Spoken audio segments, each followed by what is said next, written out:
let's go through the contract. Yeah. Okay, here, I've got it right here. Oh, you do? Okay. Okay. First and foremost, the scope. You're a generalist. You say it. It's a system. Everything is system generated. It is not item. It is not an electrical, whether it is a switch here or a switch there or any of that. The key to this is it is a system, and you have your great paragraph at the start stating about the system and how it works and how you inspect. And you say anything found, any negativity found in this system calls for a specialist in this condition. Not everything, and you say right in the front paragraph, because of the level of specialization of this system and the person that installs it, right, they have far more background education experience than any home inspector. Therefore, if one thing is called out, they must do the complete inspection of the complete system throughout the house. That takes care of the systems. Now, when you're talking about a system, I understand you mean heating and cooling, electrical, plumbing, foundation, all that. But what about like a bathroom? There's so much going on in a bathroom. What about a kitchen? Would those be considered systems or not? No. It is an electrical system, a heating system, right, a roofing system, a foundation system. Now, there are things within each room, though. For an example, there may be the framing, the structure. We had that big case in Sacramento, which is going to be as part of my talk when I go to the lecture, with a 100-foot sycamore tree. And, of course, all the problems that come with that, with the root system and everything else. All of those things come together. You have to use common sense, too. Right. When you see something that could be a problem, like that 100-foot sycamore tree that was 25 feet away from a wall. But if you take a look at it, you look at the outside of the house, you see no 45-degree angles at any of the windows showing stresses going from any direction. All you have to say is that this is present. It has roots. I cannot look at the roots. I would have a structural engineer. No. I would have to have a tree specialist come out, and I would have that too. Right. The whole thing. In other words, common sense is sometimes your best tool. If you smell something in a house, if you have hardwood floors throughout the house and you look at them and they're all pristine, the question is, were they just redone? I'll give you on the same Sacramento house that I just talked about. There was a situation in which the owner of the house, the person buying it, there was a crawl space inside a closet that could not have been 18 inches by 18 inches. And of course, the young home inspector could easily get through this. The buyer was a little chubbier, but he allowed the chubby buyer to crawl the space with him. You cannot allow that. One time I did that. Okay. And you have to say, the reason why I cannot allow you to be there is in case of emergency, one, and two, is my insurance doesn't cover it. That's what they said. Yep. The environmental, making sure, I'm still to this very day getting damages for termite inclusion all the time. And you point out the environmental. This one's a good one. When it talks about the provisions of the inspection report, there's no warranties. Again, that's there. When you have a situation that provides, and again, here is the number one major thing you have to have, and it's the one that says this is a 1-year statute of limitations. Now, the reason why it was thrown out for years was you never indicated the consideration. Remember, offer, acceptance, consideration. A written contract is 4 years. Where is the consideration that you give to the buyer? So he gives up the 4 years and takes 1 year. And the answer is, you put it in big bold letters, and it says, this time is shorter than otherwise provided by law, and client agrees as a material term and condition to this agreement, it should say contract, to be bound by that condition. What that is basically saying to you is that the cost of the inspection would be far more expensive if you took the 4 years. It's not saying you can't have the 4 years. It's a negotiated thing. If they want 4 years, you charge them 4 times as much. They don't want that. As it relates to liquidated damage clauses, that obviously you have to have, and that makes sense. But the biggest thing which I'm pushing every single person in CREIA is you do not have a contract that does not say where it is to be arbitrated, binding arbitration. And the only one that makes sense, and I have investigated every single one of them. What you want is a group that makes it mandatory that the person adjudicating it must follow the terms and conditions of the contract. The only one that does it is a national company called Construction Defect Resolution. Resolution, right. Yep. Construction Defect Resolution Service. CDRS. Right. Yep. And so you know that Tree Case had it. I'd never heard of them before. So that was about 5 years ago. I have pushed them ever since, and they have one rule. If, in fact, you have a contract, the person who arbitrates this must follow the terms and conditions. The liquidated damage clause that says you get your money back and nothing more, they must, I don't care if it's a $100,000 loss. He can only say you get that because that is the contract you signed. It is not important. It is muy importante times a million. Muy importante times a million. Now, one thing that most of these inspectors have no idea what to do, and even experienced ones, is what happens when you have a reinspection? That's a very good topic. And I have a copy that I wrote of a reinspection contract. How come you never sent that to me? Well, it's because you never asked for it, so here it is. The key to a reinspection contract is really very simple. In order to have a reinspection, you see it right at the front. Turn it the other way. I use paper. My kids got me on that. Okay. Here we go. Gosh, it's amazing how animalistic they are. You have to use paper. Whatever. Anyway, the key to all of this is, in order to do a reinspection, you agree to do it. And you do it on an hourly basis. You set a time and a set amount. Mm-hmm. And from per hour. Per hour. Yeah. Okay, now. And the writing of the report. Step number 2 is they must tell you in advance exactly what conditions you are to inspect. Number 3 is they must give you a copy of the report they received. So you look at what they got, what areas there are, and you give them basically a price. And you must have the signed reinspection contract and an estimate of what it is paid before you leave your office. You do never leave your office without signed contract and being paid. You don't have to tell this guy that. Well, I get this all the time. You are not in the collection business. Right. No, we're not in the collection business. I try to tell the inspectors all the time, why are you letting somebody say they're going to pay you after you're done? You just spent 5 hours on a 4,000 square foot house. The answer is... And you just wasted your whole day, and now you're going to hope they're going to pay you? That's crazy. That's crazy. We had a case with somebody who is a really good inspector. Hang on. Hold off on that story real quick. Great. I want to go back to this reinspection contract. So I don't like doing reinspections. Now, one thing you didn't mention is, do we have to supply them with a new report? You supply a new report on those conditions they called out that you reinspected. So just an email will suffice? No. You want a report. You're paying you for the report. You took time away from what you do.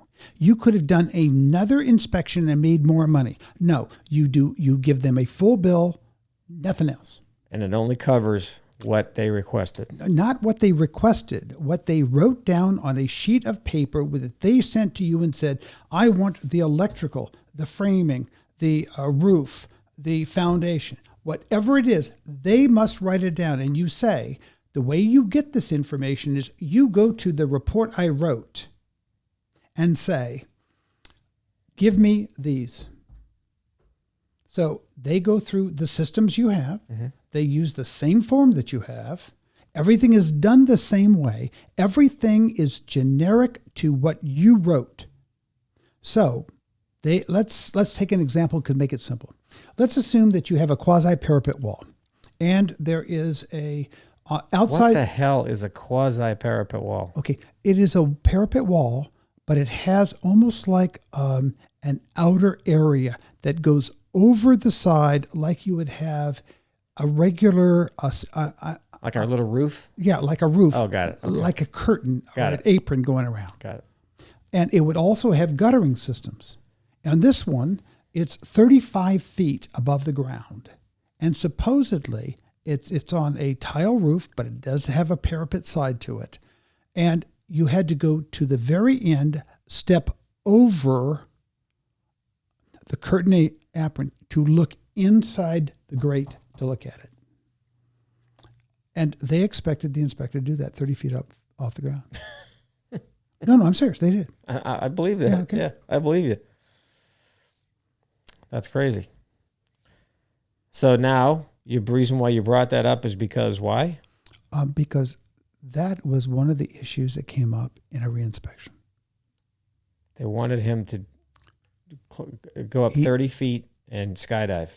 Basically, they wanted him to go back and relook at it after the close of escrow in a quasi, in essence, reinspection, because somebody else came up there and they did do it, but he was a roofer. Got it. So he did he decline the reinspection? He was a little more direct than that. He was a little more direct than that. Mm-hmm. He suggested that he will go up with the owner, and if the owner leads him over the edge and walks with him, he will follow on the parapet wall side with him. but he's has to go over. The owner didn't take it well. Yeah, got it. So that turned into a claim. Mm-hmm. I don't have the claim. It was given to somebody else. Meritless claim, obviously, because the roofer took a look at it, didn't he? After the close of escrow, when it leaked. Oh, got it. And there were massive leaks. Massive. So I'm sure in his report, he told him, hey, look, I can't look at this area because it's not accessible. Yes, it's exactly what he said. He said, This is the area I inspected. And he said that this was not, he didn't feel safe. Right. But he knew it. Right. Okay, so is there a problem with having a cancellation policy in a contract? Be more specific. Well, if someone's hiring me, they're reserving my time. So if they say, hey, John, I'd like to hire you for Thursday and today's Monday. I'm like, okay, great. What time do you want me to be there? 9 a.m. Okay, great. So that means from between 9 to 1, I can't take another job. So we're entering into a contract because now that they've called and requested that day and time, I then send them the inspection contract and the payment link, and they take care of all that. So now we're confirmed that I've reserved my time for them on that particular date and time. And then the day before they decide they don't want the house. Whatever, yeah. Okay, the bottom line of is you can put a cancellation, but it must be within a reasonable amount. So in other words, let's assume the fact that you have an inspection for $800, mm-hmm. a canceling fee, 24 hours, and they have to give you at least 24 hours. Okay. And if it's not, there's a charge of $200 or something like that. But you will find that type of thing will really cut into the amount of business you get substantially. It's sometimes better just to use that additional time to get a report out or something like that. And the other thing we haven't talked about is the cutting edge software. You've got to have the cutting edge. You've got to have the best software that really is right on top of it. So you mean Spectora software? Well, whatever one. That's what I use. Okay, you use what? Spectora. I have not seen that one, but I'll send you a link. Okay, all right. I'll be happy to look at it. Yeah, take a look. Yeah, I think you'd be impressed. Okay. It's got a lot of good bells and whistles on it. But it's got to have within your standards of practice. Sure. Okay, right. No, everything that is in my software is everything I put into my software. Okay. So any contracts all come from me, not them. Okay. So I just add what I want my customers to receive, and they get it. What you haven't talked about is getting new insurance. What's that? Getting new insurance every year. New insurance? Yes. Okay, go for it. The bottom line of it is that your best results are based upon when you do get a claim and how you get out of it.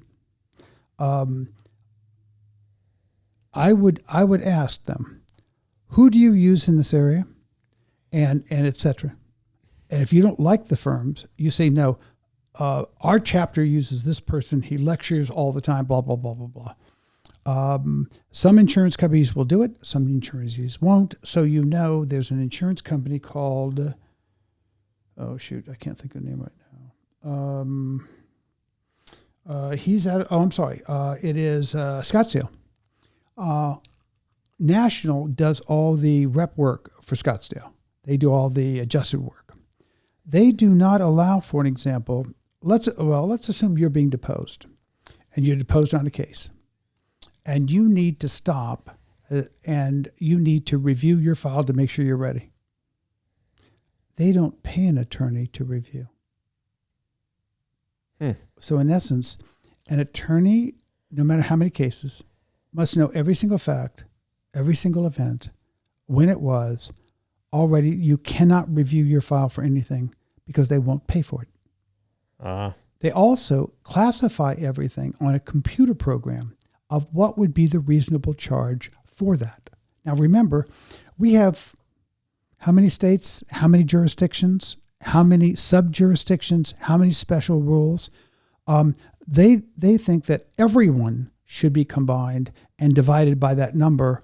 So in Alaska, where they don't have many claims at all, that's all it includes. So all of a sudden, if someone bills out hypothetically $200 an hour, which is a joke nowadays, but that's what they pay, $200 an hour, and you are filing a motion for summary judgment, in order to write that summary judgment, you must review all the evidence and put it in the right place. They don't pay you for that.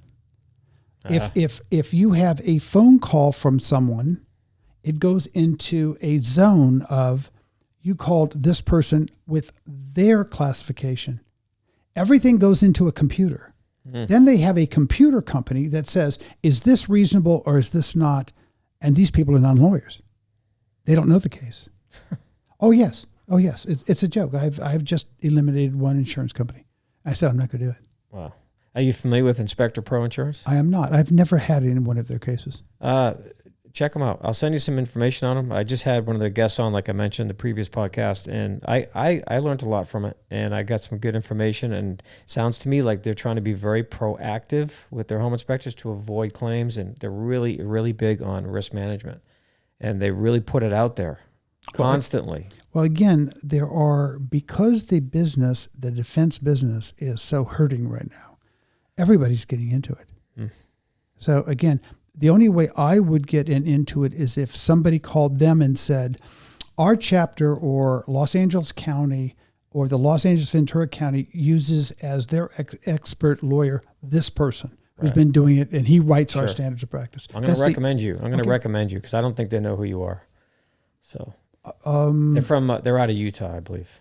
Okay. Well, again, I lectured at the AII convention in Utah. Oh, you did? Yeah, for the home inspection industry from Oregon, Washington, Idaho, Nevada. It was one of the ones there. So, Greg, I feel pretty good about what we talked about, and I think we covered a lot. Anything else you wanted to add? Yes. There's a famous expression that says, if I give my heart to you, I'd have none and you'd have two. That's the only way we're going to win this battle, is to organize inside. There's a palace revolt going on upstairs. It's pretty ugly. And the company that's been running it is going to be thrown out. They barred 2 people from voting on something, claiming they weren't authorized, including the president and one of the board members that ran a chapter. I've been following this. The inmates are running the asylum. Look, this is all. I'll give you another. I'm not surprised. I'm not surprised. I know, but all we have to do is organize it for them. Yeah. And it takes. Look, I'm supposed to do a contract one with Vollmer, Keith Vollmer, the president of CREIA. And for all of the home inspection contracts and stuff, they allowed me 1 hour and 30 minutes counting an introduction and all questions. That's not long enough. We just sat here. We're at an hour and 50 minutes already. Yeah. So let's end it here. Great. I wanted to ask you, can home inspectors contact you to hire you? Absolutely. Do you have a set contract fee, or you just have to go by what it is? No, I have to go by looking at what it was. They may have something that is so minuscule. Well, look, I get calls all the time saying, Greg, could you just write a letter on this? And I write a letter and it goes away and I'll charge. How do you want to be reached? Just at my cell number or the office number. Okay. So I'll put those in the podcast description so everybody can find you. Well, I'll just give it to you now. It's the office number. It goes directly to an answering machine because we're going virtual. So it is 818-433-3666, and my cell number is 805-207-4888. But we're still virtual right now. Okay. And so a robot's going to answer the phone. No, it's an actual person that does it. I know, but the robots do it, and right. When I called up one day and I got a robot, I said, no, I need a person. I want an IQ there somewhere above 1. So anyway.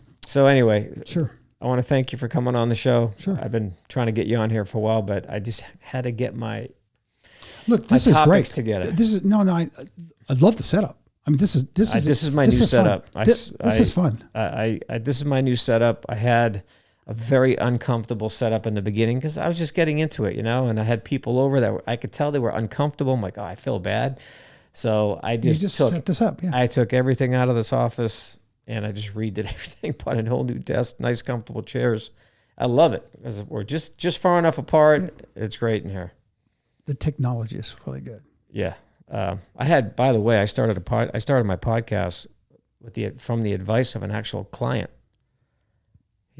One day he goes, John, you need a podcast. And his name's Matt Neal. And he just gave me some advice. And then we had a little FaceTime.